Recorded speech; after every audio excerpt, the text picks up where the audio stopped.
Hi, everybody. Who can do a review? I don't know. Welcome to another review here with the League of Opinionated Gentlemen. I am James Phoenix. With me is Geoff. Come with me, and you'll see. And World you'll of- be. Is it and you'll be? I thought it was and you'll see a world of pure imagination. And you'll be in a world of pure imagination. Imagination. You never gave me instrumentals in honor of Gene Wilder's passing. Like I said before, I was waiting for you to do the singing part first, and you're supposed to give me the singing part. Well, yeah. Anyway, yes, this is a review of Charlie and the Chocolate Factory in New York City on Broadway. Wonka. Which he saw and I didn't, so I'm just here to look pretty. He is. So, I have some thoughts. You do. Is this going to be a spoiler review? Yes, but let's be real. If you've seen the movie, you've pretty much already spoiled this story. So, Right, or if you've read the book. or that. The story does not. The other movie. Well, that movie's horrible. We don't acknowledge that movie. Fair enough. Despite the fact that this play certainly did. More like they both acknowledge the book. Fair enough.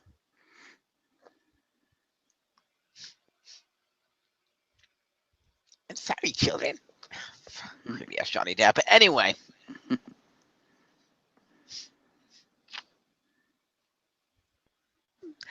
So anyway, Charlie and the Chocolate Factory. I went and saw this past Saturday on April the 23rd, which was the very last preview showing of the program.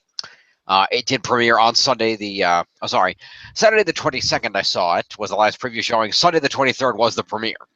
Yes. If you go on the internet, you can find videos from the red carpet at the premiere. Playbill.com has one, among others. And you can see videos, live streaming of some of the actors' performances and things on the red carpet leading into the big premiere. So check that out if you get a chance. In the meantime, there will be some spoilers for this unique version of the production. I'm going to be talking about this. So if you haven't seen it and you want to wait and be surprised at whatever little changes and unique things might be in there, maybe hold off on this till you've seen it. Just a thought. Indeed. For your benefit, preemptively, it's a great show. It's worth seeing. Christian Borle as Willy Wonka is excellent. All the performers are great. It's funny. It's enjoyable. It's a really good show. You should go see it. It is not perfect, and I'm going to go into a little bit of that, but that's going to involve spoilers. So overall, I recommend seeing the show. Go check it out, definitely, if you have the opportunity. We're not going into spoilers territory. You've been warned. Before you go into spoilers, would you recommend going to see the American version or the proper British version? I have not seen the British version, so I cannot speak. They are very different, which I'm going to go into a little bit. But I would say wherever you are, go see your version. It's enjoyable either way. They are just very different. Which one is better is a matter of opinion. But we are going to talk about that a little bit and why I think there are, why I do, and having not seen the London one, but having listened to the soundtrack from it and seen some images from it, I think that one might be a better show for certain reasons, but I'll get into that in the spoiler territory. Fair enough. Let's go to spoiler territory. Let's. Ding, ding, ding, ding, ding. Sorry, I don't have a spoiler sign. You did. I don't know what you did with it. I did? Were you the one that made the spoiler sign, or was that Mole? Might have been Mole. I don't remember having a spoiler sign. Must have been Mole. Fair enough. My eye. Sorry. You have allergies? Not that I know of. Something just got my eye. Okay. So, Charlie and the Chocolate Factory. This production does... here, let me throw this up right here real quick. Where is... I can get a good shot here. Let's see. No, not that one. Come on, I know one exists. Come on.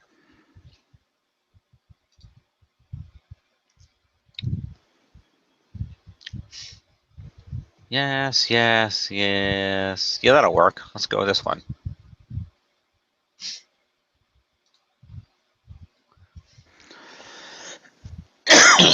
I am going to briefly show some images here. I don't own any of these images. They are not mine.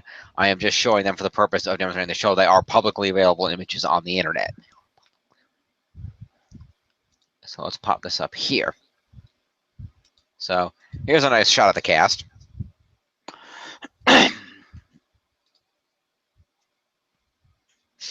Of course, Christian Borle in the center there plays Willy Wonka. And as you AKA can the see, Joker leading these kids to their doom.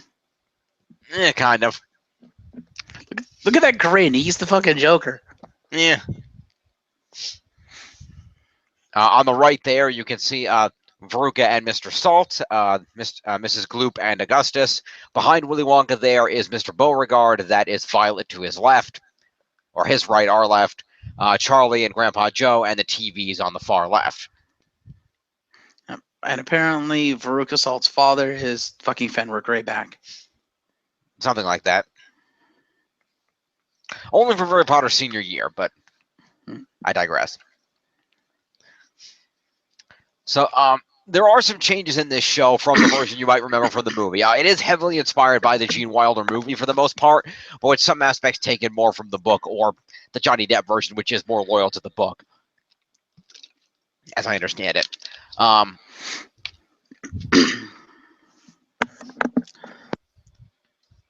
First of all, I will just say one thing real quick. If you're going to New York City and you're going to, number one, take a bus trip like I did. It's going to make your life a lot easier. Get off, get there a few hours early, walk around, get something to eat, go to the show. Number two, if you're going to try to go to the, oh no, I forgot the name of it. Crud. Memory is failing me. Work does that to you. Hmm. The working class, ladies and gentlemen. Well, at any rate, not far from the theater area is a very famous diner. There's a woman's name attached to it. It's a very, very famed diner. It has singing wait staff and things of that nature. But if you're going to go to that diner, make sure you're in line at least an hour early to get in, or you will not get in. You will not have time to wait in line to get in and actually eat before getting to your Broadway show. Mm-hmm. Should also probably touch on the very apparent thing that is shown in this image. Ellen's Stardust Diner. Thank you. The Ellen's Stardust Diner over at 1650 Broadway. Great diner, but if you're going to go there, make sure that you're in line in advance because they do often have a very long line, particularly during the week when there are Broadway shows running. So make sure you get in line early for that. However, if you can't get into that diner, I do always recommend going to the place that I do like to end up normally going when I go down to Broadway shows.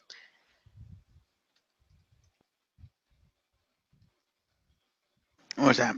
And that is over at the Celtic Pub, the Playwright Celtic Pub specifically. It's an excellent bar and restaurant. There's a couple of locations. There's one over on 8th Avenue, and then there's another one down by 49th Street. So make sure to 732 8th Avenue, and then one at 750. No, that's a different place. It's a chain. But Are you not entertained? Yeah. But yes, the Celtic Pub is a wonderful eating establishment. They have delicious slider burgers, or regular burgers, that matter, and just a nice atmosphere, good food. Great place to go if you want to get some quick lunch, enjoy yourself, and get to your Broadway show on time. Highly recommended. Playwright Celtic Pub. Find it online. Indeed. And you should quickly, briefly touch upon the discrepancy that becomes readily apparent if you actually stare at this image. I'm going to mention that. Give me just a moment. All right. So, it is worth noting that the outside of the theater does look like the Chocolate Factory when you get there, which is kind of neat. Let me fire that up real quick here. Shoot, is Is this? Yeah, here we go. And you can see this is going to be a slightly smaller image, but you can see that right there is the outside of the theater. Looks like Wonka's Chocolate Factory. There's pipes and things. The doors look like ready to look like the factory. It's pretty cool. This is slightly misleading. Okay. I'll tell you why in a minute. So, let me close that out. Go back over to the cast here. There we go. So,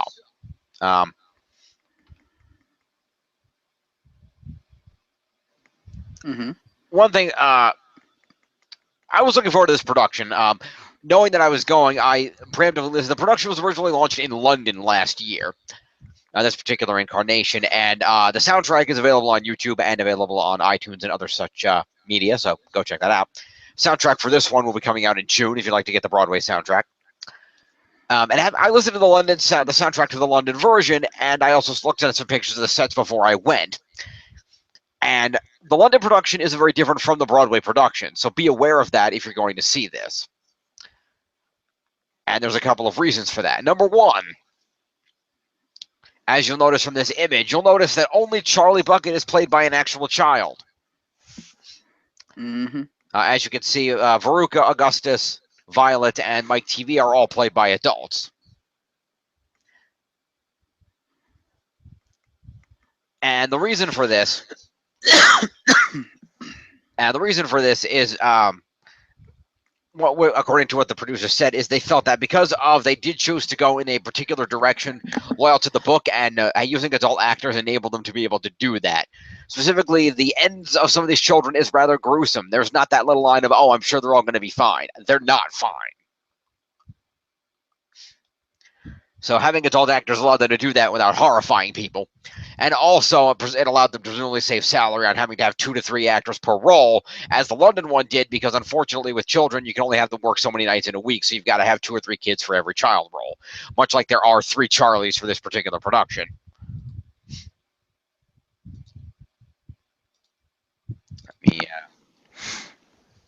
Child labor laws.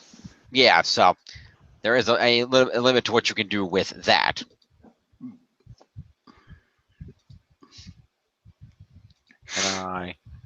There we go. Here is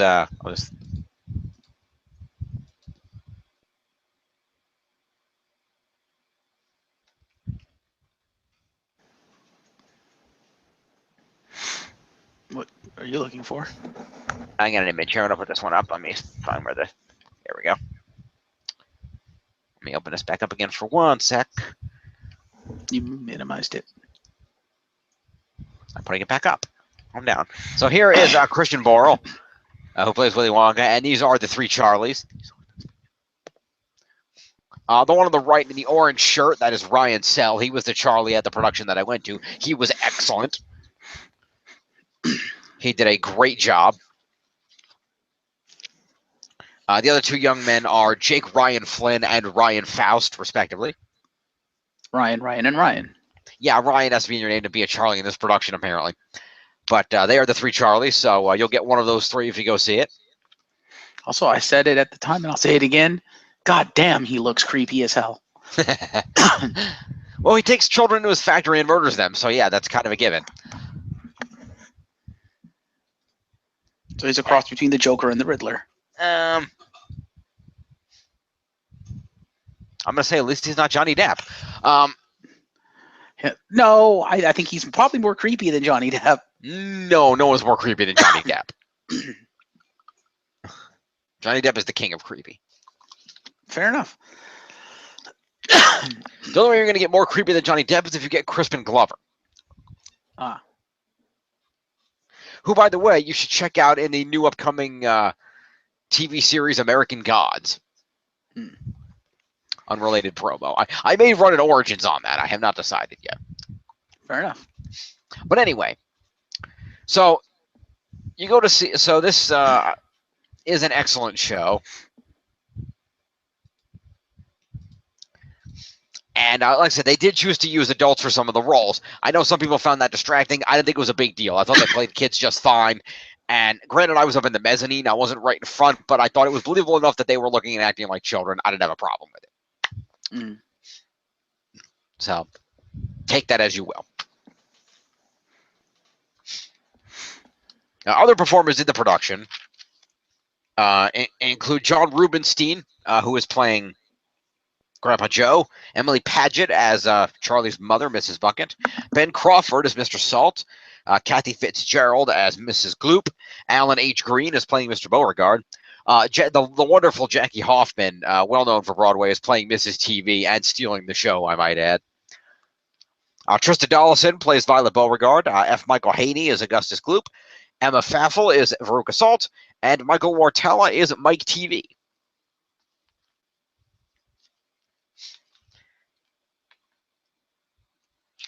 So, the first thing you'll notice when you start watching this show, oh, and there's great pictures of all the cast right there in the playbill. There you go.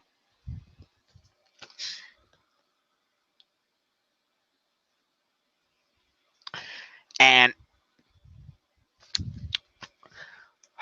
okay. One of the things you're going to notice about this production is that the sets are very minimal. The sets are the weak point of this particular production. The performers are amazing. The songs are good. But the biggest problem is that they chose to go with a very minimalistic approach to the sets. From what I read from the producers, that was the point, is they wanted to inspire people to use their imagination to see the chocolate factory in their own minds.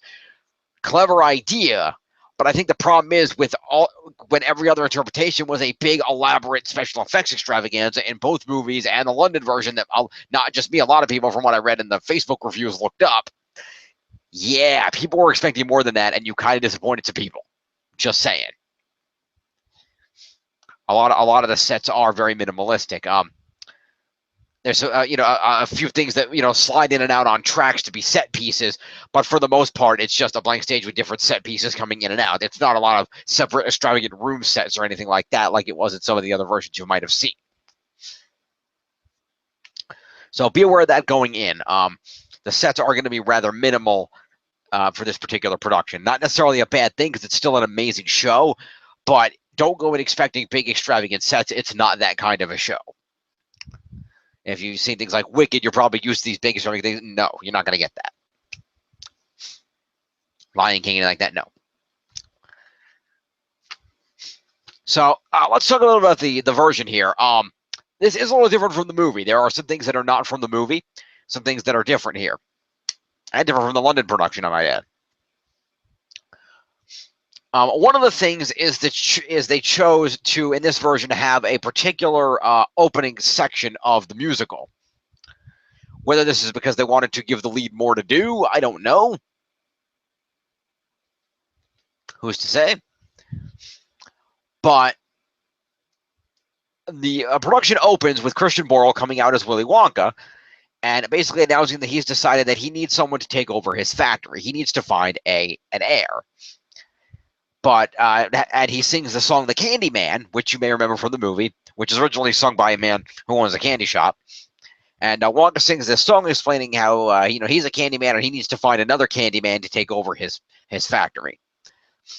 This sets up Wonka's motivation and gives him a chance to do the opening song. This leads into Wonka. A set piece rises from the stage, and he opens a candy shop on the block where the Bucket family happens to live, and he meets Charlie Bucket, who is all sorts of thrilled about Wonka candy, and who actually gives Wonka the initial inspiration to launch this contest. Where's my water? There it is. This is really cool, but it does, unfortunately, spoil the impact of Wonka's first appearance at later on in the production, when he's supposed to be appearing for the first time. This happens this way both in the Gene Wilder movie and in the London production, as I understand it, is that Wonka, as Wonka himself, does not appear until the midway point right near the end of the first act, when the kids are bringing their golden tickets and they're ready to go into the factory. And I personally feel that having this number in here, while it was excellent, Christian Borle did a great job performing it. It was a lot of fun, a great way to get people warmed up for the show. I felt that it hampered the effect that his appearance later has in the production. And that in the original, in the London version, as I understand it, it opens with Charlie in front of the factory with an old man who, as in the Gene Wilder movie, tells that line, "Nobody ever goes in and nobody ever comes out." Telling Charlie about the factory.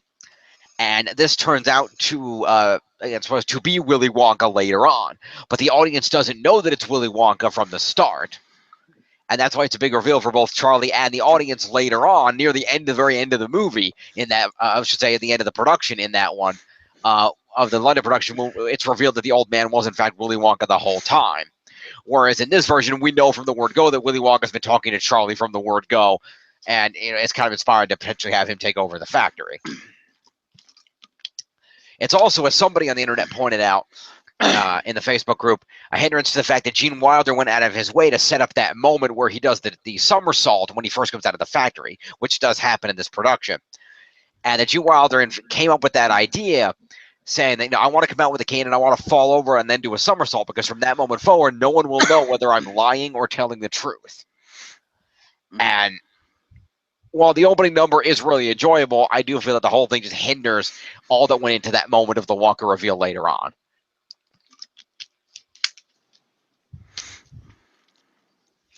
Makes sense.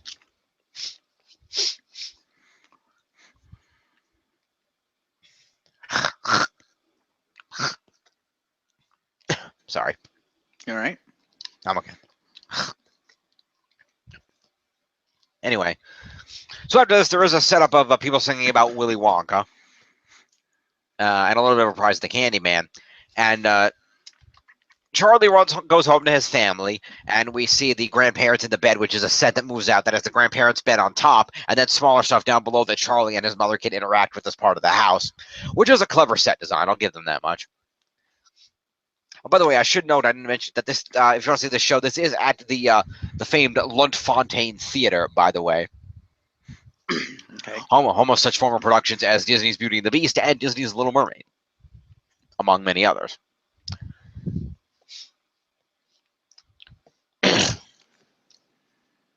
So Charlie goes home and talks to his grandparents, and he sings a song with Grandpa Joe, which is called Charlie, You and I, about how the two of them can do anything because they have imagination. They have the ability to make something out of nothing.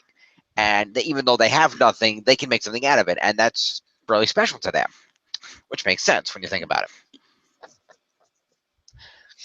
And so they have that great song, which sets up the relationship between the two of them. And then Charlie's mother comes home and has him go to do his homework, but instead he writes a letter to Willy Wonka, which talks about, he writes about, which is in a song, and he sings about all the things that he would like Willy Wonka to, the ideas that he's come up with that he'd like Wonka to actually make for his grandparents. Things like marzipan dentures for Grandma Josephine when she can't bind her dentures, licorice shoelaces for Grandpa Joe to tie his shoes, everything else. Ice cream that won't melt for his mother. And he writes about all these things, and he writes them in a letter, and he throws it folds it like a paper airplane, and he throws it away, and it actually flies up over the audience, which is a really cool effect.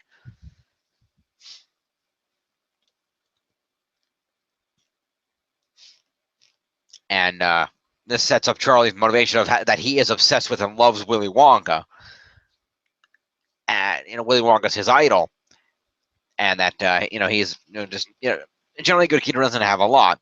The next day, Charlie ends up going back to see Willy Wonka, who has disguised himself as his chocolatier at the corner shop, Charlie's mother comes home and brings newspapers where they read about the contest that Wonka has announced, and Charlie ends up going to the corner shop where he sees each of the children finding their golden tickets on the Wonka's TV in the little shop that he has. And there's a song for each one, including More of Him to Love for the Gloops, which is just a fun little song. More of him to love. And they're eating sausages. It's great. Then we have When Veruca Says, which is for the salts. One interesting change is this one is that they made the salts Russian, I guess, for a more multinatural approach. So Mr. Salt is a very Putin-esque Russian guy. Talks very much like this with the Russian accent, and has a servant like it's like the Russian mafia or something. And Veruca is a ballet dancer. He certainly looks like it. Yeah.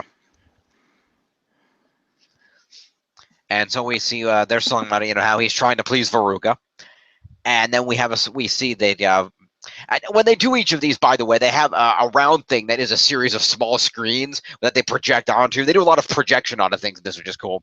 And they project onto these, and it acts like a big screen. So, oh, here's the news logo, and they have a reporter, and his on-the-field reporter, Cherry Sunday, come out, and she talks to each of the kids and interviews them as they go into their song. The next one is Queen of Pop, which is the Violet Beauregard song. Violet Beauregard is a YouTube sensation for her gum-chewing habits in this one, and her father is an avid promoter of her stardom, trying to get her over. We then also see the next one is What Could Possibly Go Wrong, which features the TVs. All about how Mike TV, Mrs. TV is basically on all kinds of pills and booze because of, which Jackie Hoffman sells beautifully, by the way. It's hilarious. And about because her son is this horrible kid who doesn't listen, and he's got an ankle monitor because he's got arrested for something. He's a juvenile delinquent. He got his golden ticket because he hacked Willy Wonka's computers to find out where one was going to be. He wears his golden ticket around his neck like bling. He's got headsets and an iPad and shit. It's hilarious. The TVs are the best ones by far. And so they sing a song, What Could Possibly Go Wrong, which is a good song. And then after that, Charlie, having seen 4 of the tickets gone, thinks his hopes are completely dashed. Especially because he mentioned, well, maybe I have a chance. I always get a Wonka bar on my birthday. But Jim, you're not going to talk about the changes as you go through this? I'm going to get to some of the changes that I had a problem with at the end. Okay, I just thought you'd mention it as you would go through it to show how the two are different. But okay, fair enough. I'll cover it. And Charlie's mother says, at the laundry I work at, the lady bought a machine, so my hours have been cut back because she only needs me for the delegates, so we're not going to have enough money to buy you a candy bar. And Grandpa Joe says, I've got 79 cents in this sock that I've been saving up. And they're like, Joe, that's for your funeral. Just put me in a bag and put me out on Tuesday. Charlie deserves a chocolate bar. John Rubinstein is funny. Grandpa Joe's entire shtick is that he's really old, and he tells he's, I was at Gettysburg, and I was in the Civil War, and, I was, in the Revolutionary War, and, all this hilarious stuff about how old he is. It's funny. And Charlie falls asleep after doing his homework in the little chair, his mother sings a song called If Your Father Were Here, about how, if his father were there, things would be better, and he could be happy and imagining doing great things with his father, but his father has, it's inferred, passed away at some point in the past.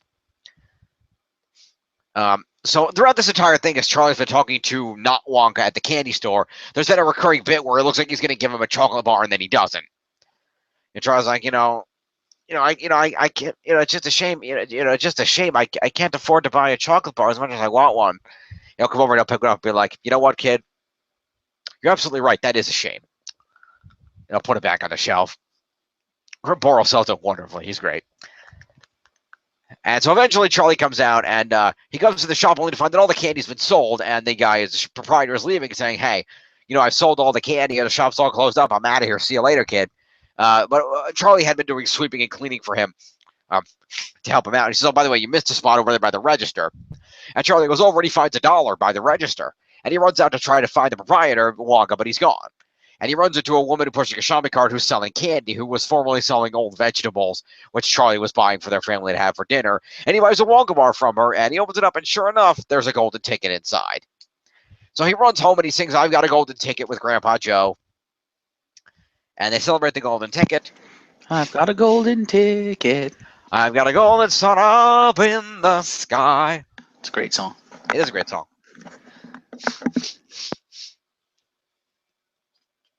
So they sing that song, and Grandpa Joe gets out of bed so he can take him to, and he puts on his military uniform so he can take him to the factory.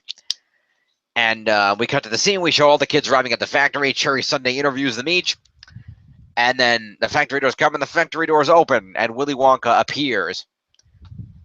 And I have a shot over here somewhere. Where is it? Where is it?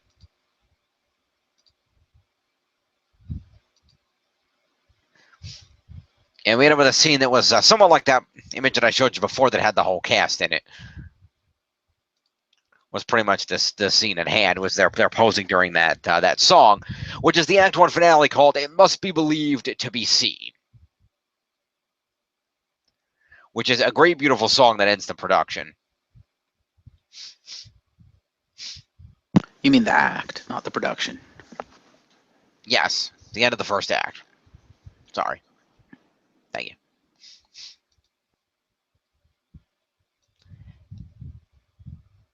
And so it's basically Wonka telling them, hey, all these magical things you're going to see inside, but it must be, it must be believed to be seen. You have to believe in what you're going to see, or yada, yada, yada, which is a great song. And they do the bit where he falls over, and then he gets up, and he's not an old man, and he's, full Wonka, and he does the thing. It's a great song.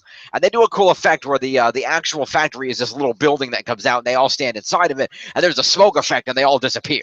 At the end of the song, he's like, loop, salt, Beauregard, TV, bucket, and he stomps his down the smoke as they disappear. Won't you come in? Great number. Must be believed to be seen as the best song in the production. I love that song. Better than Pure Imagination? With what they did with it here, yes. Better than the song in general, no. What do you mean with what they did with it here? They put it in the same places as in the movie. They did, but there's a lot more dialogue over it. Fair enough. In parts of it, so it hinders it a little bit. So we cut into Act 2 after a 15-minute intermission, and they open up with a song called Strike That, Reverse It, which, of course, the famous line of Willy Wonka in the movie, where he's having them sign the contract, explaining what they're getting into, and the tempo gets increasingly fast as part of the song. And in a part, they're like, this tempo is ridiculous in the song, which is really great, and they get off on their journey. And it's here where it really becomes obvious that, people are saying, okay, the sets are minimal in the first act. A lot of people are thinking maybe it's going to, when they get in the factory, then the more extravagant stuff will come, and it really doesn't. The factory is more minimal than almost anything else. It's several blue walls, and there's different aspects that come in and out here and there, but there's a lot of it that's just a lot of miming or a lot of minimal things. Like when they go to the chocolate room, it's not a full room. It's this big square piece that rolls out like a parade float. And once I made this little chocolate thing in here, and everything in this little thing is eatable, rather than it being a whole actual room, which is interesting. Fair enough. And unfortunately, part of that is because one of the problems with that is they have a little spot that is the chocolate river where Augustus does still fall into, but it doesn't have nearly the same effect when it's just this tiny little thing and it's just the little hole he falls into. It's not nearly as extravagant as one might expect. That particular scene is a little bit of a letdown if you're expecting a whole big thing for the chocolate room. Although Borrell does do a great job with Pure Imagination, the song is still good, even if there is some dialogue interspersed. Oompa loompa doopity doo. Yes, the Oompa Loompas are great. They did a great job with the Oompa Loompas in this. They have performers who have wigs on, and look, the Oompa Loompas have a color swap. They're in white costumes with orange hair, but they're still Oompa Loompas.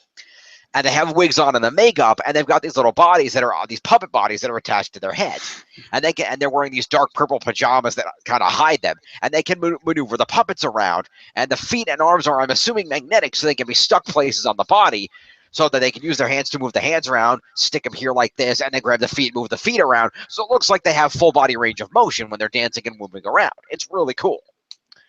So whoever designed those Oompa Loompa puppets, great job. Those are awesome. And how was their music? The songs were good. They do sing songs for for the children, but they're not the songs from the movie. But there is a first song that's just called the Oompa Loompa song, which does have a lot of Oompa Loompa. Some of that is in there. It's just been reworked for the purposes of Broadway. Mm-hmm. So that's cool. Are they still creepy as fuck? A little bit. Fair enough. So, take us through the songs, Maestro. Yeah, we will get there. I'm just trying to see something. No, that's not it. I was trying to see if there was a picture of the Oompa Loompas anywhere, but it doesn't look like there is one. At least not the Broadway Oompa Loompas. I guess they must have been reserving the shots on that, which I guess makes sense. That is one of the big reveals of the production, so I can understand why they would have been a little bit more restrictive on putting out promotional images of them.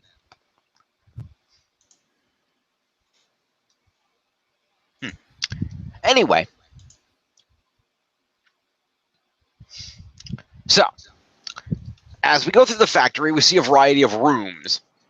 As one would expect, we start off with the chocolate room, And Augustus falls in the pipe, and they do the Oompa Loompa song for him. And they sing a song called Auf Wiedersehen, Augustus Gloop, which is a good song. Does what it needs to do. And after that, they wander. They head over to the next room, where they Willy Wonka takes them into a room called the mixing room. Hey, Jim. Yo. Here, let's see. Come on. Oh. Okay, that's weird. Haven't seen that come before. What are you doing? You're stalling me here.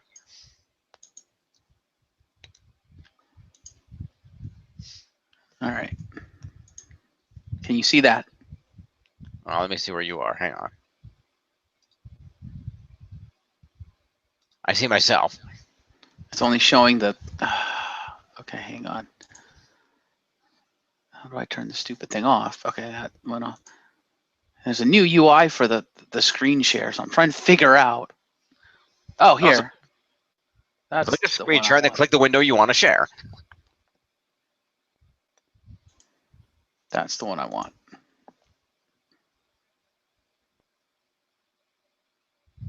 You see that? I can't see that. That's from the London production. Oh, okay. That's not the one. Yeah, that is very cool, but that's not the one. Is that close? Somewhat, yeah. It looks like they have more. Looks like they have more full body, but like their arms are actually there with fake feet. What they did for the Broadway one was different. Fair enough. I put in Broadway, and that's what came up. So I know I did the same thing, but that's why I didn't put it up, because I knew it wasn't the right thing. okay. Is it gonna stop? I don't know.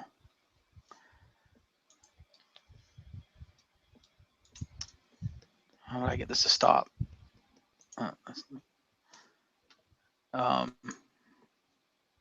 There we go. Yeah, you have to see it to really understand it, but it is really cool. Fair enough. Good stuff. Very enjoyable. Anyway, so we get rid of Augustus Gloop, and then they go into what is called the mixing room, which Wonka explains is where he mixes all of his various things. And he goes into a hilarious Igor voice along with a limp along with it after he puts on a lab coat, which is very entertaining. This is the mixing room where I mix the flavors.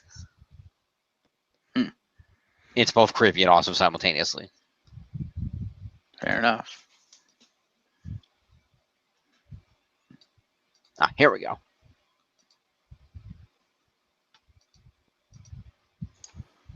Oh, shoot. Hang on. Can we get... No. Okay. Well, here. This is the best I can do on this one. Where's the conversation?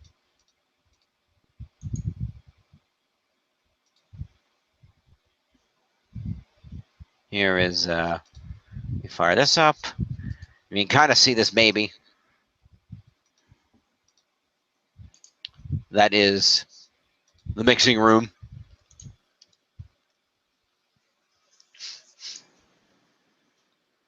Can you kind of see that? Yep. Yeah. So you can see it's got this. And here's the thing: if you see these blue walls here, this is the factory. It's these blue walls here, and then they have some set pieces that come in and out. Mm-hmm. There's a door from where Grandpa Joe's standing on the left. There's a door that rises up out of the stage, and they can walk in and out of it like they're going in and out of rooms. Fair enough. And then there's the mixing room here, where he talks about mixing all the flavors and some of the things that he's invented. He invents a thing called liquids. He pulls out a thing. There's actually a pretty funny joke here, where he pulls out a thing and says, "We mix some. We mix this lemon flavored candy stuff. Oh no, we mix this banana stuff. These bananas with this uranium." Mm-hmm. He says, we mix the banana flavor with the bananas, with uranium. And one of the other cast members asks, somebody else says, "You mix bananas with uranium?" And Mr. Saul goes, "Well, yeah, actually, we also do this in Russia." I'm like, that's funny. But anyway, he has a thing, but we don't really. It glows. It's not really useful, but it's a thing. And Charlie goes, "Well, you could call it liquid sunshine. That'd be great for reading books late at night." And Frick's like, why don't you just use a nightlight? Well, my family doesn't have electricity. Yeah, that'd be great. And Wonka's like, now, Charlie, let's stick to the stick to the tour and keep the and as he's saying this, he's walking to the left stage left, and we'll keep the ideas to yourself. And periodically, it seems Wonka will reach off stage and he'll grab like a big telephone, like earphone thing that he'll talk into, like when he wants to call the Oompa Loompas and stuff.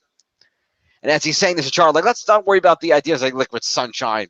He grabs thing like, pour 2 buckets of liquid sunshine and get them over to the patent office now. Which is really funny. But anyway, it is at the end of this scene where he gives Violet Beauregard the gum, which acts pretty much like it does in the movie. He explains that it's a 3-course meal, and if you get the dessert that's the pudding of this, it's fine. But or even if it's one of the other pies like coconut, but you don't want to get the blueberry pie. The blueberry pie isn't right yet. But sure enough, she eats the gum, and Mr. Beauregard pulls out his phone and starts streaming it on the internet. Like, stream me, daddy. And she eats the gum, and of course she starts inflating. Her outfit does start to inflate, and so Wonka calls the Oompa Loompas, and they take her right out to go take her over to the juicing room. The group then leaves the room and heads toward the next room. And on the way, Wonka tells a story when somebody asks him, where did these Oompa Loompas come from? And he does the line from the movie, well, from Loopaland. Mr. Wonka, I am a teacher of geography. Oh, did you know all about it? And what a horrible place it is. I think they actually meant the joke. There's Mr. Wonka, a simple knowledge of geography will tell you there's no such place. Well, an advanced knowledge of geography would tell you there is. And basically, Wonka goes into a number called When Willie Met Oompa, where he recalls how he met the Oompa Loompas, explaining that he was using his nose to seek out a particular tree for cocoa beans, for a particular cocoa chocolate flavor. And he went to Loopaland, and he ended up seeing all these horrible things, like these vermicious canids and snozwangers and stuff. And there's a really cool scene where they drop a sheet down, and they project all these shadows onto this thing, and Wonka actually uses this to interact with the screen, which is really neat. And he explains how he basically got rid of all the vicious monsters, and the Oompa Loompas who were stuck in the trees eating crap were able to finally come down and be free and eat the cocoa beans again. And they said, they said, Wonka, how can we ever thank you? And he said, well, why don't you, instead of these things might come back, why don't you come live and work in my factory, and you can just eat all the cocoa you want. They said, we want beans on every break, and he agreed. And they do a number where the Oompa Loompas are dancing around with him, and he has like a crown on his hat. They're dancing around. It's a great number. And during the course of this number, the Beauregards come running in and out a couple times. The first time, Violet is in a much larger inflated suit that the actress obviously changed into off screen with this big round inflatable. She runs across with her dad chasing her, and then later in the song, he actually just comes back with a giant, even bigger inflatable ball that's obviously just a ball made to look like her that he's rolling across the screen trying to catch, across the stage trying to catch, and he rolls it off screen, and as he pauses for a second, and Wonka's like, you better look out, and then there's a whole bunch of explosion, a bunch of like blue goop comes falling off screen, not actual goop, but like strings and like made to look like goop lands on him. And he's like, she exploded. She exploded. And Wonka kind of, shoos him off screen. It's like, maybe they can, put her, they can drain the juice of her and, get some left over back together or whatever. She exploded. And they take care of Mr. Beauregard off stage. Then they go to move on to the nut room. But on the way, Wonka takes him through his maze of deadly traps, which is entirely the cast going through and miming a series of events with the benefit of some sound effects, which is actually really intuitive and really cool. Wonka's like, all right, you're going to go over the stand on the mushrooms, the marshmallows as you're going over this little lake here, then dodge, go through the wind tunnel over here, then watch out for the swinging frying pans over here, and then you're good. And we see the different actors going through it. And Mike TV is all like, there's nothing really there. He's like, no, it must be believed to be seen. There's nothing really there. And he goes, and he like falls in the goop, and then he falls in the tunnel, and the frying pan hits him in the face, and the actor goes flying across the stage. Great physical comedy by the actor who plays Mike TV, by the way, by Michael Wartella. Great job by Michael Wartella. Fair enough. Turn this off. Great job by Michael Wartella. Oh, that did a hell of a lot of good. Anyway. So they go through this whole shtick, and then inevitably they end up just going around that and going. He said Wonka says he's taking them to his room where their secret recipes are, but then he takes them to the nut room instead. And a squirrel runs by in a track of Ruka's like, squirrel, and chases her into the other room. and she makes her dad says wants her dad to buy one. He won't buy one. For those that don't know, the Veruca dealt with the nut room with the squirrels in the original book and in the Johnny Depp version, whereas in the Wonka version they changed it to the gooses laying the golden chocolate eggs. And so Veruca does this big ballet number with a bunch of the ensemble in squirrel costumes, and ends up getting chosen, deciding that she's a bad nut, and they rip her limb from limb, quite literally. As there's a scene where they put her on a conveyor belt and they change her out for a puppet, and then they rip her limb from limb. And then Mr. Salt freaks out and runs off stage to follow them and everything else. And then Wonka on the TV is getting this boat thing, which is a bathtub, and they go on top. And then you see the bucket's got, we're running a little behind, so they're walking underneath the water with these giant snorkels like this in slow motion, which is kind of a cool effect. And they end up getting into the next room, which is the TV room, which proceeds about as you remember. Mike TV is like, oh, cool, it's on TV. He puts himself in TV. But they do a really cool effect here. They do a song here called Vidiot. By the way, Veruca's song is called Veruca's Nutcracker Suite, the one that plays while they're dancing around with the squirrels. Fair enough. And then in the Mike TV room, Vidiot plays. And they do this cool thing where Mike disappears into the effect on the big machine. And then the Oompa Loompas bring out a bunch of screens, just handheld flat screens, and they project stuff onto him. And you see Mike running through the screens, and he's dancing around, and they move him up and down, and he moves up and down with the screens and everything else. Obviously all pre-recorded and being projected onto the screens, which is really, really cool to see. And that's a really great number, and it's a lot of fun.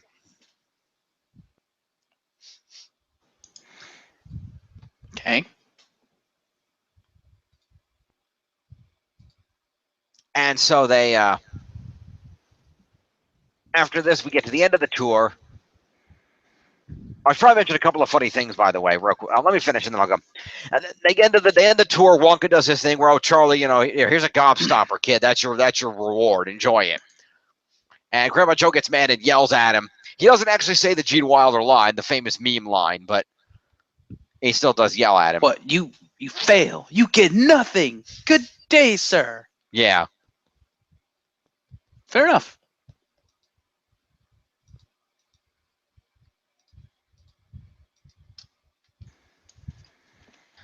Yeah, he doesn't do that line, but there is he does still yell at him. And he says, Grandma Joe, I need you to come to the other room and sign some releases of paperwork for me. And so he takes Grandma Joe to the other room, and he leaves Charlie. Let me correct something. He takes Charlie up to a room that he calls the imagination room, which has everything you could ever want in it. And it's just an empty room at the top of the factory where Willy Wonka looks out over the city. And he sits there to come up with his ideas. And he has a book, just like Charlie did earlier in the movie, where he writes his ideas. And he takes Grandpa Joe away, and he tells Charlie, don't touch my book. And, of course, Charlie grabs Wonka's book and starts writing ideas in it. And we see some of them projected on the wall, including one for fizzy lifting drink. So that it did get a mention.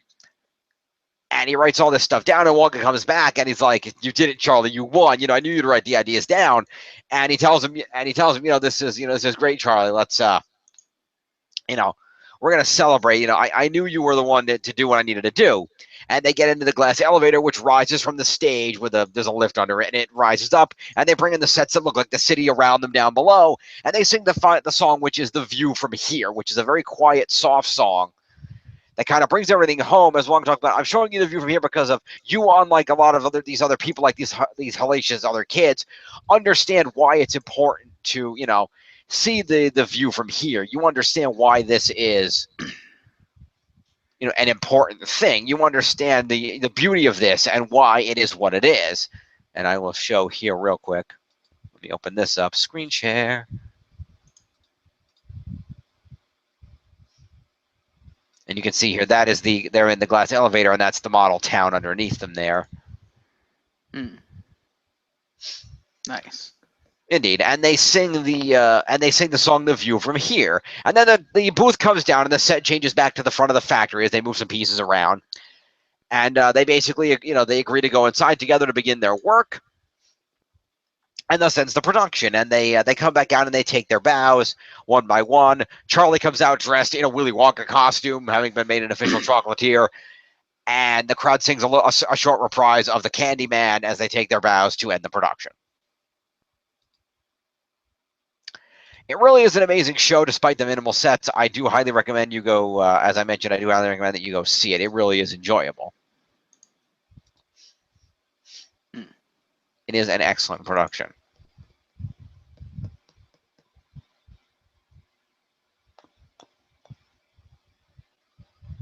Fair enough. Sounds like it's really good. It is really good. I do encourage everybody to go see it. It's a really enjoyable production. Just be aware you're going to have some very minimal sets throughout a lot of this, so don't expect that there's going to be a crazy amount of stuff going on. Mm-hmm.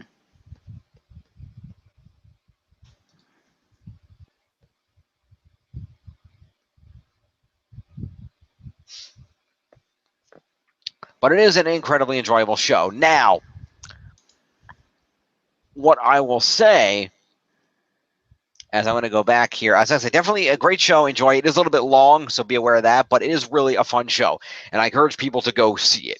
It's worth the money for the songs and for the performances. Christian Borle and Jackie Hoffman alone. Mm-hmm.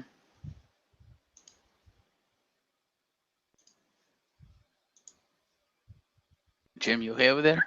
Yep, so it is really enjoyable. There is a couple of really funny moments I didn't mention that are really good. Christian Borle is very funny. He has a lot of jokes in there, a lot of little things here and there, which is great. Particularly when he's on stage with Jackie Hoffman, who plays Mrs. TV. They have a great banter back and forth, and Mrs. TV often steals the show with her jokes. Like there's a scene right when they first arrive. There's a great scene in the right after at the beginning of the second act when they get in the factory, and Wonka's talking to them all. And he's getting in a meeting each of them, and he's taking their contraband away. So he takes the sausages away from the gloops, and then he takes his staff and waves it like it's a magnet, like it's a metal detector wand until it beeps, and Augustus pulls more sausages out of his pocket and gives them to him. And then there's a scene where Mr. Beauregard goes like, Eugene Beauregard at your service, hands him a business card. And Wonka's like, I will definitely hold on to this. And he puts it in a slot on the desk, and you just hear a paper shredder sound. And the best one is when Mrs. TV comes up. Because Mrs. TV has a flask of liquor in her purse. Because, as mentioned, she's got all kind of a booze and pills thing going on. And Wonka's like, I must confiscate your alcohol, Mrs. TV. He's like, it's not alcohol, it's ginger ale. I think she said ginger ale. And Wonka looks at it, and he takes a swig of it.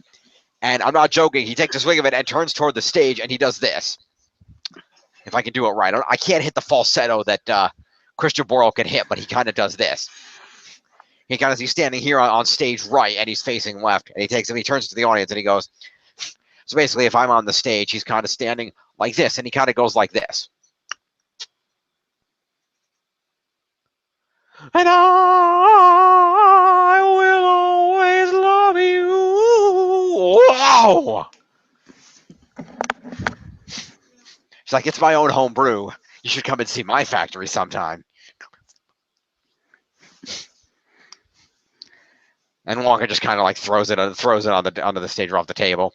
And then he confiscates Violet Beauregard's gum.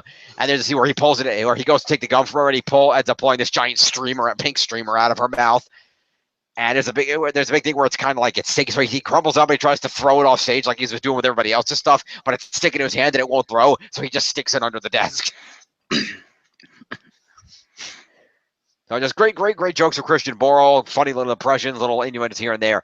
He's a perfect balance of being that kind Gene Wilder Wonka with just a little bit of being sadistic in there. It's a good balance. He does an excellent job. So he's Gene Wilder with a hint of death. Little bit. It's good stuff. Fair enough. So definitely worth checking out. Now, I'm going to take a minute to talk about some things that I disagreed with from the word go. Number one, you might have noticed as I was talking about that Violet Beauregard does not have a song in the factory. What the hell? Yeah. That is a particularly jarring situation, and also, like I said, there's also, well, let me start at the beginning. The London version of this production was done first last year in 2016. It's still running over there. That version is much different. There are additional songs in that version, and there's a lot of changes to it. Having listened to the soundtrack, I feel like that one's better. Which is ironic, because I didn't think that way at first. Because if I had seen this one without that one and then listen to that one after, I would have said this one was better. Because the first thing I thought when I listened to the London one was they took out all the songs from the movie except for Pure Imagination, which they moved. What the hell? This sucks. But I listened to it a bunch of times and I learned and I read more about it. I'm like, oh, okay, I get this now. This is really good. It took some time, but I got it. So now I kind of understand what they were going for with that. I feel like when they came back for the American one, they said, oh, we need the song from the movie. Americans are dumb. They need the movie songs or they're not going to like it. And I feel like might have that been partly true. Yeah. And I feel like that combined with the situation of, oh, we're going to go with a minimalistic set approach, I think between the two of those things really hindered the production. Let me give you an example. Luckily, I have both of the images I need right here. So let's take a look at this. So here is a shot here. I'm going to put this up on the big screen.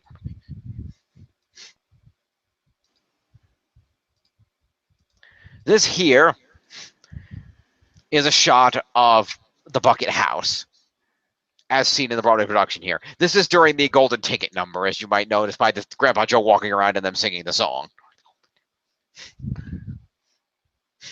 And that is, by the way, Ryan Sell there, who was the one that was in it when I saw it. Props to him. He was great. But you can see the other three grandparents are in the bed on the top there. Grandpa Joe was laying up there with them, but he got down. And there's a bunch of little, there's also a chair that moves out. And that's basically the set that represents the Bucket House. And in that version, when Charlie needs to see what's going on with the Golden Ticket winners, he sees it on the quote-unquote non-existent TV in the little Wonka candy shop, where they just come out on stage and they act out what they're doing with a little circular thing that comes down to have a little screen thing going on with the numbers. That's what they went for with this. This was the Bucket House, and the TV stuff was elsewhere, and it was just them coming out on stage and performing the numbers with a little screen thing. There wasn't a lot to it, as you can see here. Okay, now, compare that to the Bucket House, in which they had a TV, and the numbers were performed on the TV in the Bucket House from the London production. Where the hell is it? And a bunch of other random images. It's here. Hang on, I gotta find it. Let me close this back out. To the version from that, which was in the Bucket House, which had the TV where those scenes were actually performed there, where the Buckets were watching them on the TV in their house. Where the shit is it? Can't find it. It was just here. What the hell? It was literally just here. I just had it.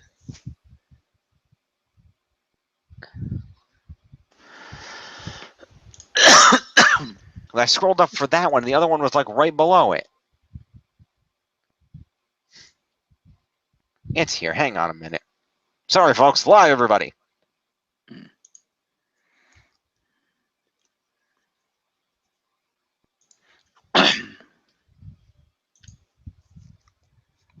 Yeah, that's one, but not the one I wanted. Where's the other one?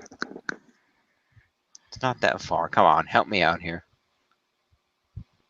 Where is this stupid thing? Come on. It wasn't this far down. What the hell? Oh, that's clever. I like that. What? Apparently, for the premiere, all the tickets were golden tickets. Nice. I approve. Because there's a picture of John Stamos standing there holding up this golden ticket with a shit-eating smirk on his face. Yeah, John Stamos was at the premiere along with a number of other celebrities. Yes, like Ben Vereen of all people. Yep. But yeah, so apparently they were all given golden tickets. That's kind of clever. It's true. Isn't that neat? Ah, Sarah Jessica Parker. Yeah, the Matthew Broderick and Sarah Jessica Parker and family were there. Makes sense. Hang on, let me. Matthew Broderick does. Yeah, I'm gonna hang on a minute. I'm gonna go ahead and turn this back off for a sec while I look for this. You do that. Speaking of Matthew Broderick, there he is. There you go. And I think that's his son. Where the hell?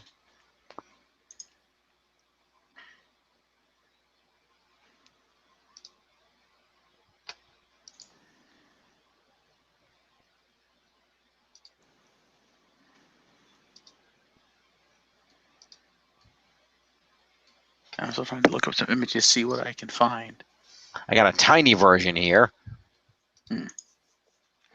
I don't want that version. There we go. I found it. Fair enough. Note that picture that I just showed you about how they did in the Broadway version. Yes. Compare that to this.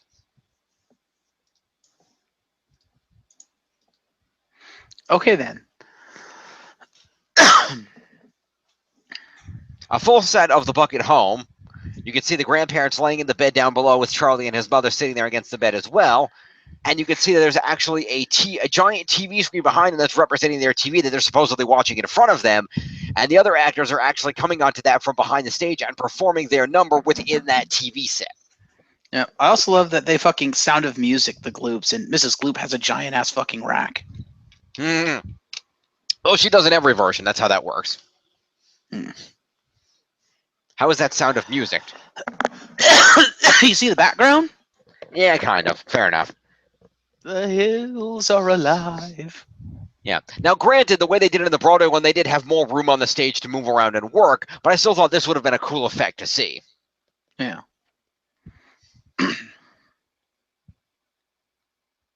Not Charlie's dad on the left. I don't know. I just turned the image off. Sorry. On the left, yes, it is. That was another change, is that in the Broadway one, they removed the character of Charlie's dad, along with the characters of the secondary parents of all the other children. You only ever see one parent. In the original London production, you did actually see, at least for some of them, like you all saw Mr. Gloop in the background and a couple others, but they removed all them, and they removed Charlie's father as well. I'm going to go through an order here of the changes here and tell you what I thought about them. All right. As we go through, not just the set situation, which I did think some of the sets here were better. Number one, the opening is entirely different. As I mentioned, in the opening of that version, Charlie meets what he is unknowingly to both him and the audience, Willy Wonka dressed as an old man, who talks about, oh, this is Willy Wonka's factory. Nobody thing ever goes in, nobody ever comes out, but somehow the chocolate is made. He does that whole shtick. And there's a number of songs from that version that are removed here. Number one, like I said, the only song from the movie that's in that production is Pure Imagination, and it's in a different place. But the song opens with Charlie learning about this, and then there's a song of the opening song, and then Charlie gets home, and he makes his grandparents tell him the story of Willy Wonka again. And Grandpa Joe, through song, recounts a story of how he used to work for Willy Wonka, and the story of how Mr. Wonka was a good guy, opened his factory, everything was great, and then spies started coming in to try to steal the secrets, and he had to close it down. Kind of the story as we know it. It's told through song as the history of Willy Wonka, which is kind of a fun little song. Mm-hmm.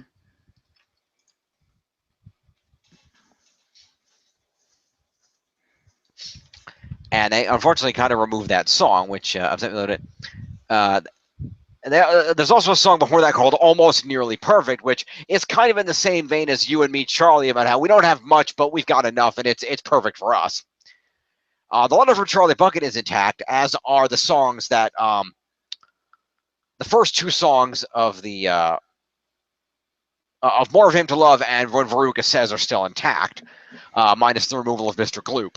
However, the Violet Beauregard song is actually a different song called the Double Bubble Duchess, which they changed out for the now existing Queen of Pop in both the London versions and for the Broadway one. Both songs are good, but I think Double Bubble Duchess is better, if only because it's a little more over the top. Mm-hmm.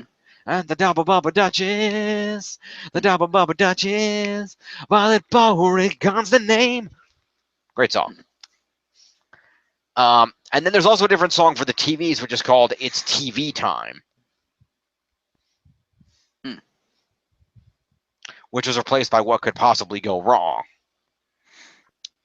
Which, It's TV Time is more interesting because it's more his mother singing about how horrible it is trying to deal with Mike TV, and then Mike interjecting with him more. And he's playing video games during that one, which is he has kind of more focus on video games.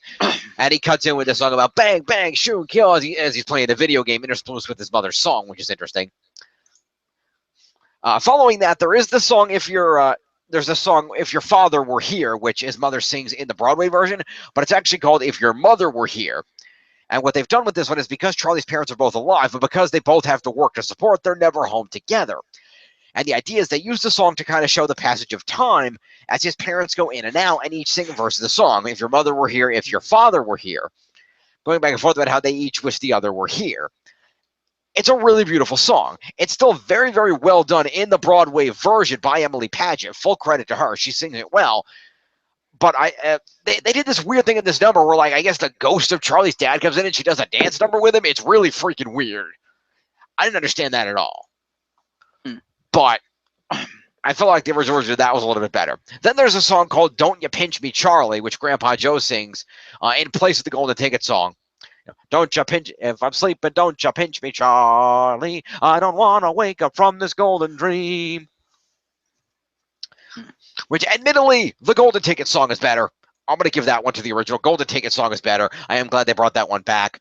But I did feel that the version of the Golden Ticket song they did could have been a little more oomph. The Act 1 does still end with Must Be Believed to Be Seen, which is, in this version, the first time we see Willy Wonka as Willy Wonka, and it does have that more dramatic effect. When Act 2 kicks in, there's a song called Strike That Reverse It, which is still the Act 2 opener. That hasn't changed. The next song, however, is called, a song during the Chocolate Room scene, is called Simply Second Nature. And it's basically Wonka singing about how, creating these beautiful things and having this magic he has is just second nature to him. He doesn't try to do this. This just comes out of him. And it really is a beautiful song. I did at first object to Pure Imagination not being here. But again, after hearing it a bunch of times, I really understood why they put it where they did. And this is a really nice song. It's simply second nature to me. Something like that. No. It's not a blessing, it's a cursing. No, wait, strike that and reverse it. I wouldn't have it any other way. Even throwing back to the previous song, Strike That Reverse It, which is really cool. Then there is the Augustus Gloop song, which is intact. And now here's the part. There was a song for Violet Beauregard, and they cut it. And that really pisses me off. That's one of the things that just like, you cut the Violet, but why? Because you didn't have the money for an effect to have her inflate on stage? You could have played the song and had her running in and out. That would have been hilarious. But no, you didn't do that. You needed a song about how Willie met Oompa Loompas, which was not in the London version. Which admittedly is a really great number because of and it lets him show off the Oompa Loompa puppets, but still missed the Violet song, which is called Juicy, which is again an over-the-top number. Everybody's talking about Juicy. And Mr. Beauregard's trying to promote it, and he pulls his phone in the middle of the song. He's like, "Wait, we can do this, baby. Hello, Fruit Monthly." Which is it's funny. It's a fun song, and she gets a song. And then Veruca's Nutcracker Suite is intact, as is Vidiots. Although there is a joke that Wonka makes that I didn't remember hearing in the Broadway one, where there's the Vidiots song is going on, and Wonka's like, "I haven't been to a rave in years." So, who knows? But they get rid of all the kids and do the thing they need to do. And then the elevator scene, which does have this beautiful new song, which I'll admit is an amazing song, The View from Here in the Broadway version, which is great. They actually had Pure Imagination on the elevator scene. Wonka singing it, especially to Charlie, saying, "Come with me to my world of imagination as I give you my factory." Which did have a really good effect, I have to admit. So that's very cool. Then there's actually another song called A Little Me, which they come back to Earth, and Wonka talks about how, Charlie, I don't know how to be a chocolatier or anything about this. And Wonka says, that's the point. You're not supposed to know, you're just supposed to wing it and do it. That's what makes it great, and that's what makes you and a little me. Which is a fun little song they sing to the end, and the Buckets are there, the grandparents are there, his family's all been brought in, and they sing the Little Me song. And then at the very end, they all go inside the factory, and Mr. Wonka disappears. And the actors on stage don't notice it first, and as a result, the audience doesn't notice it first. So I look over and go, "Wait, where's Mr. Wonka? He's gone." And Wonka actually, rather than walking back into the factory with Charlie, leaves him to it. And there's this cool scene where I think it was in a different place each night, as I understand it. Afterward, as they go into the factory, Willy Wonka appears in the audience somewhere. And a spotlight hit him, and he sings a refrain of "It Must Be Believed to Be Seen," where he's in the audience actually dressed as the old man from the beginning of the play, revealing that he was the old man, which is the reveal that he's been with Charlie from the beginning of this whole adventure. And he sings a little bit about how Charlie, he waves to Charlie on the stage and sings about how, Charlie's going to run everything now, and about how, I might as well, hide among you. But just remember, as you go about your lives, that could be Willy Wonka by your side. You never know who that really is by your side. Lamenting back to the fact that, hey, that old man you see in front of the factory could be Willy Wonka. You don't know. Which is a really cool message, which is really you know, you know, so long, my friends, my factory, continue your routine. I can never remember the line that comes after that, and it kills me. Mhm. It bothers me so much. Anyway, But anyway, it is a really good. It's this. It's if you listen to it in the on YouTube or in the soundtrack, it's this haunting refrain that kind of brings everything to a nice, solid emotional close and lets Charlie take full control of the factory.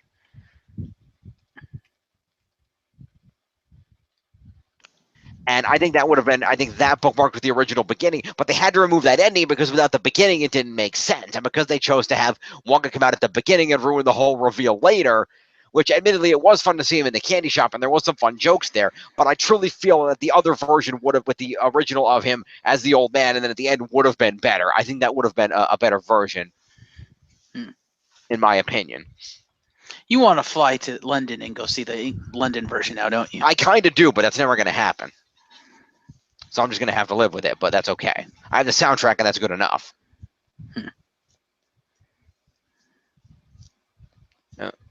And so, my friend, my factory, continue your routine. Let's say goodbye, for to new worlds I fly that are not yet conceived and are not yet achieved, and they must be believed to be seen.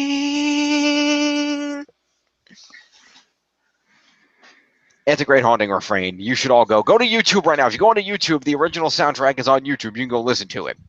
It's also available on iTunes and in music places. Go take a listen to that. But overall, I do admire the Broadway production for going for what they did. Of we're gonna really latch onto that imagination thing of, we're gonna go minimalist on the sets, and we're gonna have pure imagination. I want you to imagine the factory and see it in your mind. See what they're going through.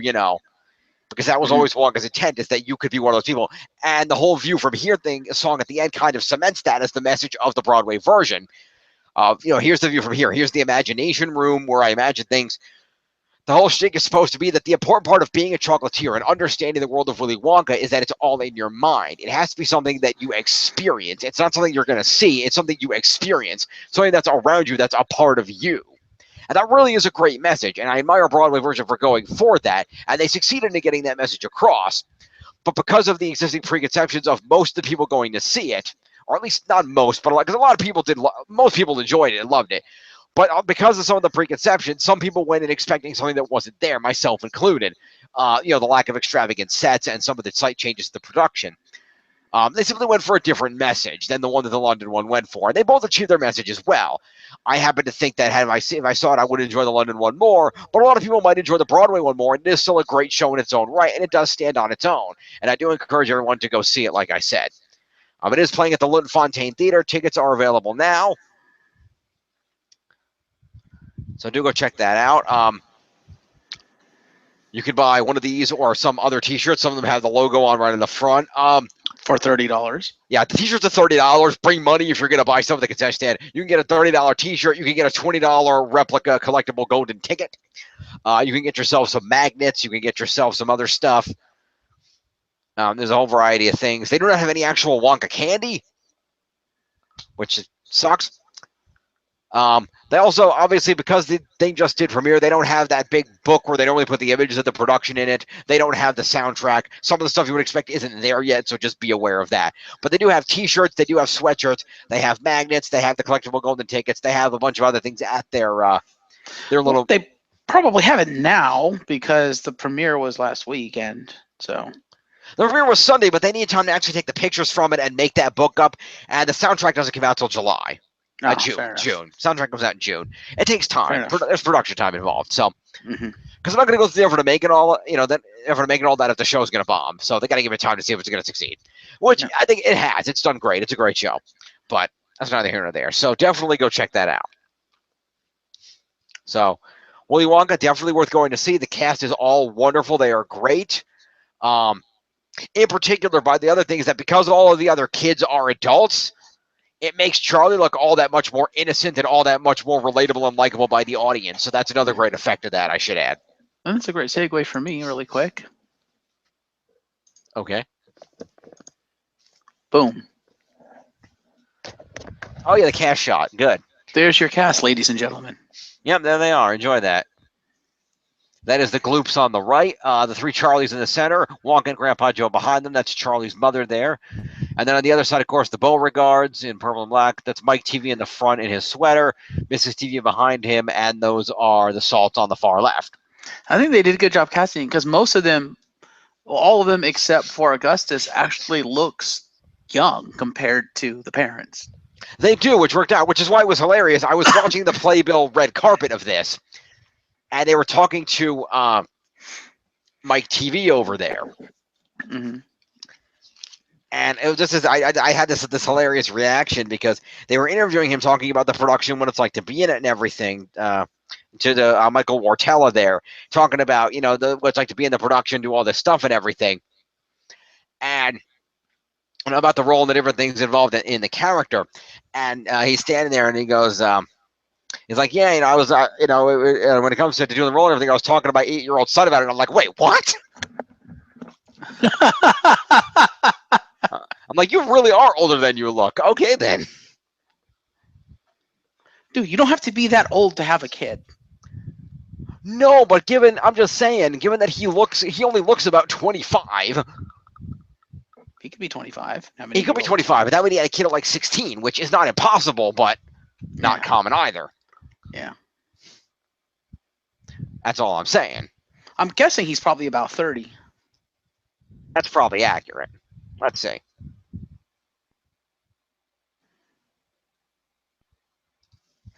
Veruca over there looks really young, though. Yeah. See, here's the thing. Now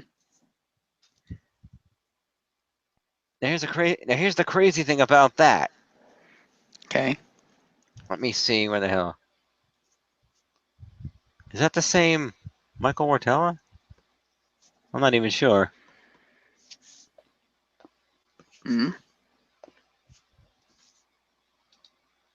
I can't tell if that's even. I mean, it looks like him. I guess it's the same guy.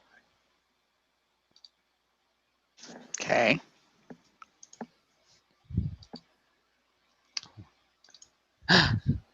Hang on, let me see.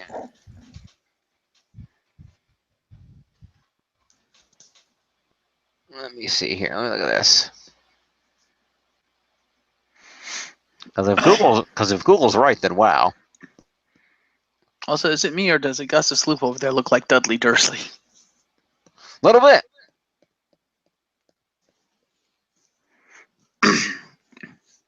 And wow, Grandpa Joe cleans up nicely. Mm-hmm.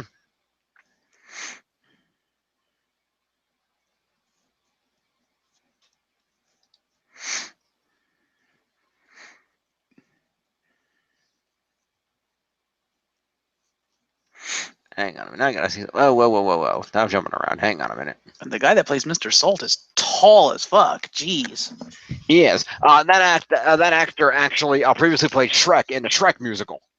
That's right. You told me that. I forgot about that. He was Shrek. That is, if I can find that is Ben Crawford. Was Shrek in the Shrek musical. He played characters in Big Fish on the 20th Century. He played Jean Valjean in Les Mis at one point. Wow. Okay, I could see that. He was the understudy for Jean Valjean and Javert. He was an understudy. So still, he probably played it at some point. So all kinds of stuff. So props to him. He's quite accomplished. Yeah, is this actually? Because if that is, that's crazy. Okay.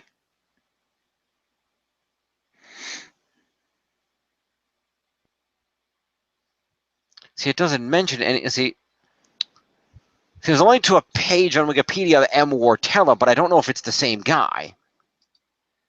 Okay. That's what I can't tell if it's the same guy or not.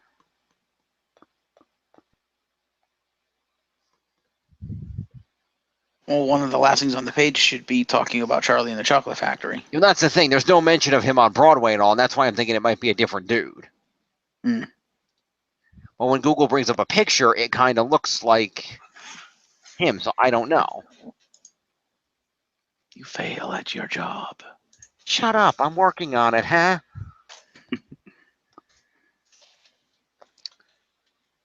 I'm just trying to figure out if it's the same guy.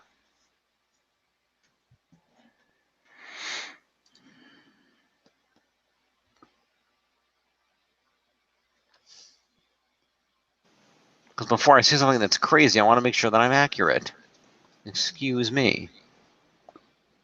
Come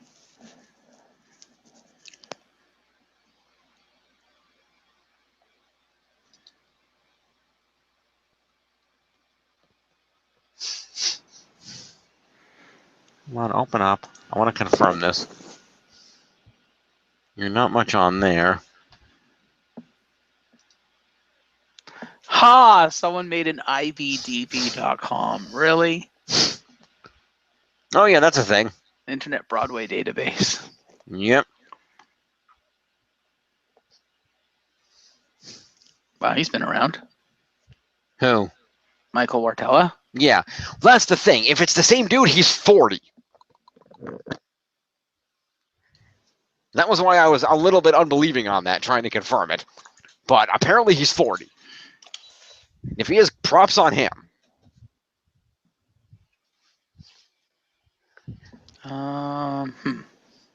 He's been doing major Broadway roles since about for at least 4 years now, because he was a replacement for Bach in Wicked, and he was also in Tuck Everlasting. Appropriately enough. Let's see. Michael Wartella is 28. 28. All right, so different M. Wartella's 40 then. They're confusing him on the internet. Fair enough. Yeah. Fair enough. That makes sense.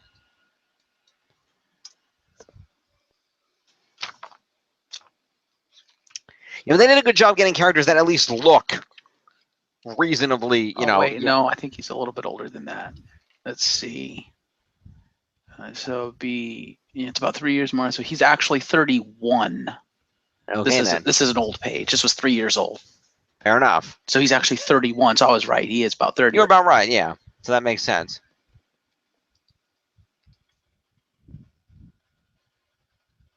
Yeah. The actress Emma Favell, who plays Veruca Salt, is 26. I could buy that.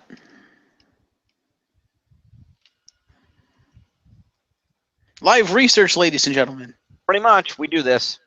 He's a librarian. He gets paid for this. I do. Let's see. Trista Dollison, who plays Violet. I'm not seeing an. She's apparently 32, if that page is accurate. She's older than I thought she was. Yeah, a little bit. And then the other one we're looking at is F. Michael Haney, who comes up rather easily, luckily.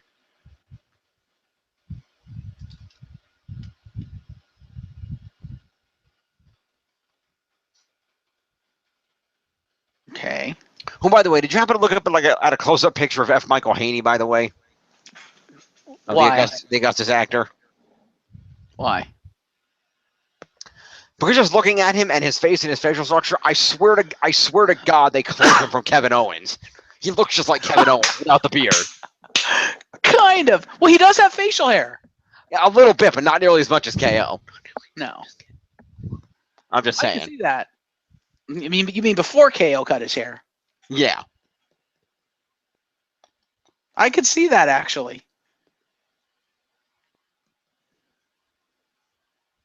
But what is his age? He's also 31. Fair enough. Broadway Buzz had him at 26 in 2012, so add 5 years, bada boom. I'm also really curious about this. What? How old is Charlie's mother? Emily Paget? Yeah. She's rather well known. Let me see. She's a rather well known actress. 32. That's what I thought. So she's as old as most of those kids. Yeah. But then everyone says she's actually supposed to be that age. Yeah, but that's still crazy. Also, the reason I asked is because just looking at her, she does look kind of young, and she is hot as hell. She is very hot. That is nuts that she's as old as most of those kids. Jesus. Yep. Yeah, Emily Paget is rather well known on Broadway. You might have seen her as Sherry Christian in Rock of Ages, Daisy Hilton in Sideshow, and for originating the role of Lucy Grant in in Steve Martin and Eddie Brickell's Bright Star production. Because it's obvious the other actors are much older. Well, yeah. It's like Violet's father. You look at him; he's got like gray in his beard, so he's obviously older. Which one, Mr. Salt? No, Mr. Beauregard, the black guy. Oh yeah. He's got a gray beard. He's got like a salt and pepper beard, so he's obviously like mid-40s or something like that.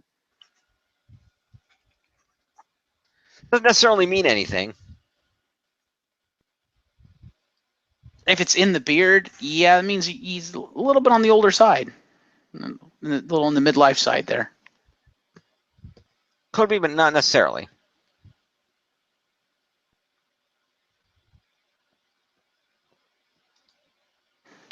Take it from a guy who's got gray hair but not a gray beard. Uh-huh. No. Why not? Because I didn't want to. Also, by the way, he was in Peter Pan Live. Who, the black guy? Yeah. His name is Alan H. Green. Stop calling him the black guy.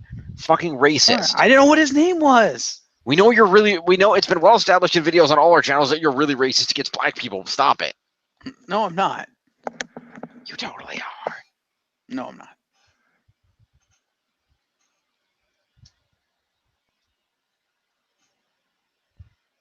Yeah, I would imagine Mr. Salt is I would probably say mid-30s, maybe 40 at the most. He don't look that old. Mm-hmm.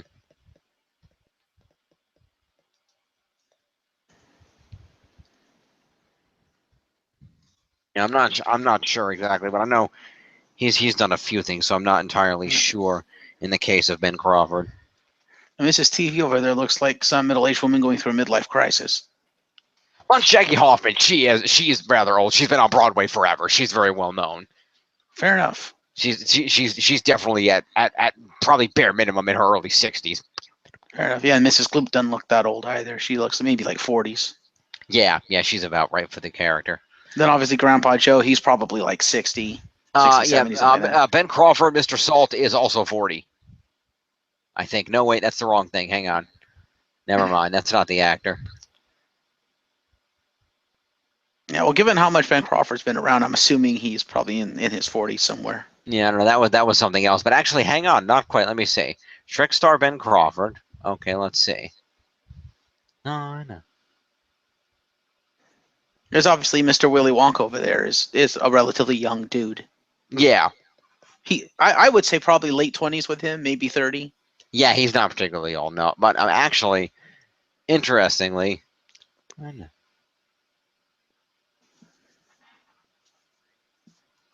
Hmm. Actually, Mr. Salt is only 35. Wow. Younger than I thought he was. I think they grade his hair up and everything to make him look older for the role. Well, they did. They gave him that silver streak. But, I mean, Yeah. even in this image, he looks older than 35. No offense to the guy. I mean, he looks young, but he doesn't look 35. Yeah. No, I understand completely. That's kind of awesome. It is awesome.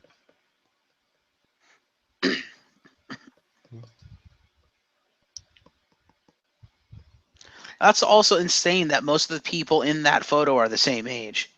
I know.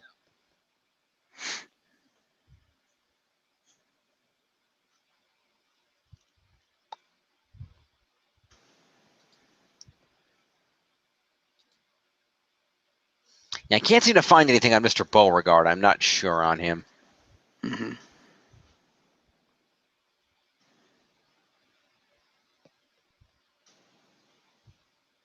What's his name?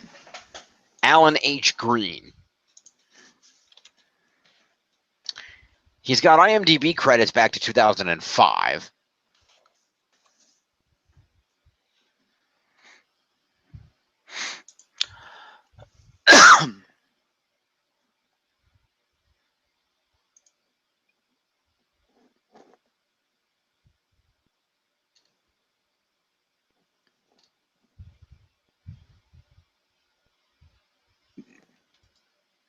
Hmm. Well, his biopic on his website, he don't look that old, but Yeah, in no, those- in those shots from the thing, he's got a gray beard. So I'm just thinking. I said they might have just grayed his beard up for the purposes of the role. No, I'm talking about even if you look at that group shot of them not in their roles, he's got a little graying beard. Well, I don't know then. Whatever. Let's see.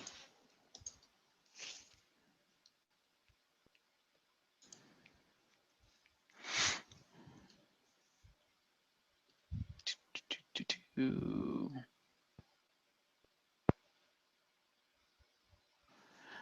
you got nothing there.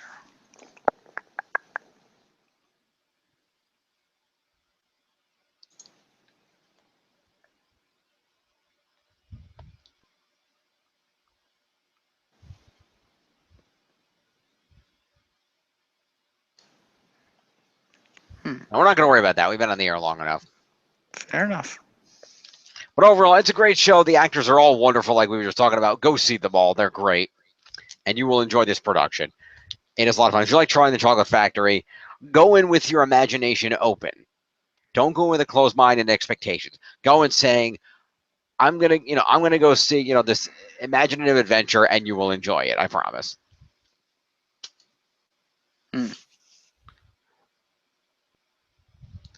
So give that a shot. Enjoy it. It's a wonderful, fun thing. And with that,